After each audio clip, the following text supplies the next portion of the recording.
गुरु बनाने से ही केवल कल्याण नहीं होता, अपितु गुरु की बात मानने से कल्याण होता है, क्योंकि गुरु शब्द होता है, कोई शरीर नहीं। जो तू चेला देह को, देह खेह की खान, और जो तू चेला शब्द को, शब्द ब्रह्म कर मान। प्यारे सज्जनों, गुरु शरीर नहीं होता और शरीर गुरु नहीं होता, इसलिए गुरु कभी मरता नहीं। अगर गुरु मर जाए तो फिर चेले का कल्याण कैसे होगा।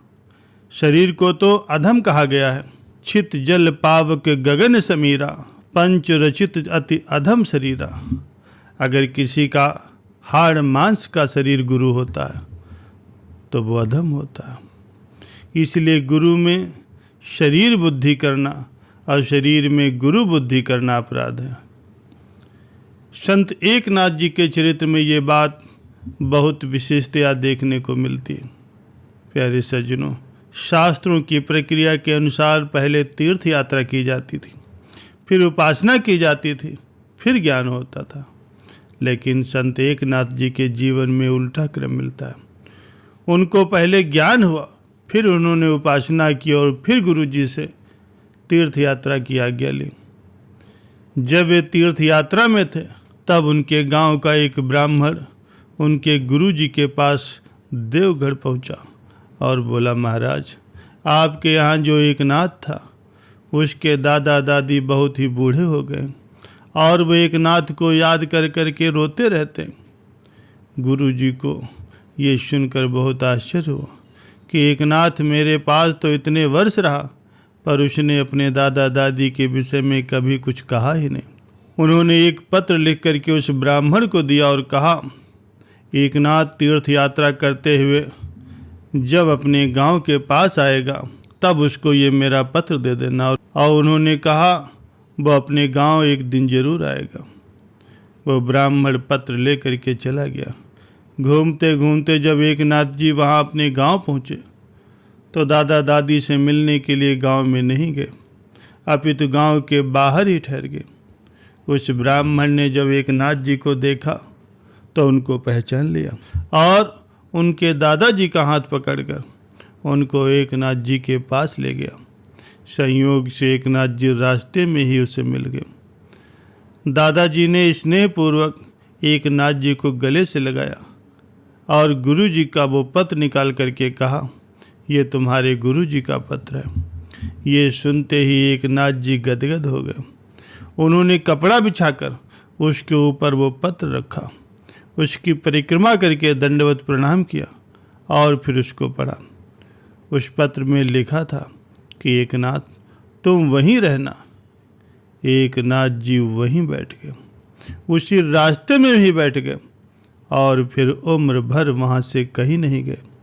वही मकान बन गया, वहीं सत्संग शुरू हो गया। दादा दादी उनके पास ही आकर रहने लगे। फिर कभी भी वो गुरु जी से मिलने नहीं गए। प्यारे सज्जनों, विचार करें, गुरु शरीर हुआ कि वचन हुआ। जब गुरु जी का शरीर शांत हो गया तो वे बोले, गुरु मरे और चेला रोए, तो फिर दोनों को ज्ञान क्या मिला। प्यारे सज्जनों, तात्पर्य यही है, गुरु कभी मरता नहीं और चेला कभी रोता नहीं। प्यारे सज्जनों, संत एकनाथ जी के चरित्र में जैसी गुरु भक्ति देखने में आती है वैसी किसी और संत के चरित्र में नहीं। ऐसे परम गुरु भक्त संत एकनाथ जी ने गुरु से बढ़कर उनके वचन को महत्व दिया। भगवान से लाभ उठाने की 5 बातें मुख्य होती हैं: नाम जप, ध्यान, सेवा, आज्ञा पालन और सत्संग। संत महापुरुषों से लाभ उठाने में 3 ही बातें उपयुक्त होती हैं: सेवा, उनकी आज्ञा पालन और सत्संग। इसीलिए गुरु का नाम जप, उनकी आज्ञा का, उनके सिद्धांतों का पालन करना चाहिए। गुरु के सिद्धांत के अनुसार अपना जीवन बनाना चाहिए। यही वास्तविक गुरु पूजन है और गुरु सेवा, क्योंकि संत महापुरुषों को उनके शरीर से बढ़कर के उनका सिद्धांत प्यारा होता और अपने सिद्धांत की रक्षा के लिए वे प्राण भी दे देते हैं, पर सिद्धांत नहीं छोड़ते। एक भजन की बहुत सुंदर पंक्ति है, गुरु बचनों को रखना संभाल के, एक एक वचन में गहरा राज है, जिसने जानी है महिमा गुरु की, उसका डूबा कभी ना जहाज है। गुरु वचनों को रखना संभाल के, एक एक वचन में गहरा राज है, जिसने जानी है महिमा गुरु की, उसका डूबा कभी ना जहाज है।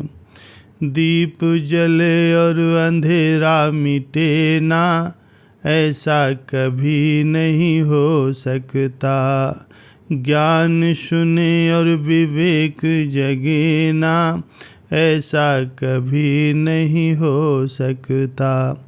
जिसकी रोशनी से रोशन जहान है, वो फरिश्ता बड़ा ही महान है, जिसने जानी है महिमा गुरु की, उसका डूबा कभी ना जहाज है। गुरु वचनों को रखना संभाल के, एक एक वचन में गहरा राज है, जिसने जानी है महिमा गुरु की, उसका डूबा कभी ना जहाज है। प्यारे सज्जनों, हमें अपने गुरु की हर बात माननी चाहिए। जो शिष्य अपने गुरु पर विश्वास रखते हैं और समर्पित रहते हैं, उन्हें अपने जीवन में भक्ति धन की प्राप्ति होती है। प्यारे सज्जनों, गुरु नानक देव जी और भक्त लहड़ा जी का व्यवहार देखकर सभी लोग हैरान रह जाते थे, क्योंकि लहड़ा एक गृहस्थ थे। एक बार उन्होंने अपने गांव में किसी की मधुर वाणी में कुछ पंक्तियां सुनी।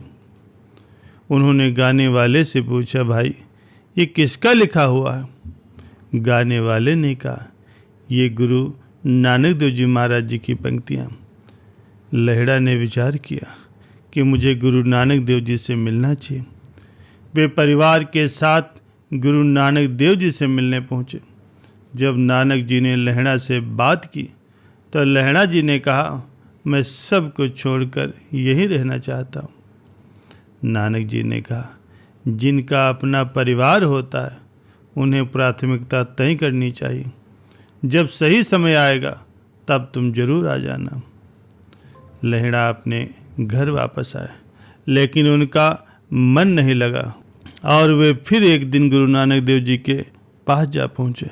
जब वे उनके साथ रहने लगे तो गुरु नानक देव जी महाराज लगातार लहड़ा की परीक्षा ले रहे थे। कभी घास के बड़े बड़े गट्ठर जो कि सामान्य मनुष्य उठा भी नहीं सकता था, उनसे उठवाते। कभी कच्ची दीवार गिर जाती तो उसे फिर बनवाते और फिर गिरवाते, फिर बनवाते। कुछ ऐसे निराले आदेश देते और उनकी परीक्षा लेते थे। सभी लोग सोचते थे कि गुरुजी लहड़ा को ऐसे आदेश भला कैसे दे सकते हैं। प्यारे सज्जनों, गुरु और शिष्य के बीच सबसे बड़ी बात ये थी कि लहड़ा जी गुरु के हर आदेश का पालन करते थे और काम सफल भी हो जाते थे। एक दिन सभी चौंक गए जब गुरु नानक देव जी महाराज जी ने लहड़ा का नाम रख दिया गुरु अंगद देव जी और अपनी रूहानी गद्दी सौंप दी। ये सिखों के दूसरे गुरु थे। प्यारे सज्जनों, गुरु अंगद देव जी जब गुरु बने तो कहा करते थे कि मेरे पास जो कुछ भी है वो सब गुरु का दिया हुआ है। गुरु नानक देव जी और लहड़ा के आपसी व्यवहार से हमें यही सीख मिलती है कि गुरु के प्रति सदैव भरोसा और समर्पण का भाव रखना चाहिए। जो शिष्य गुरु के आदेशों का पालन करता है उसे एक दिन शुभ फल की प्राप्ति जरूर होती है।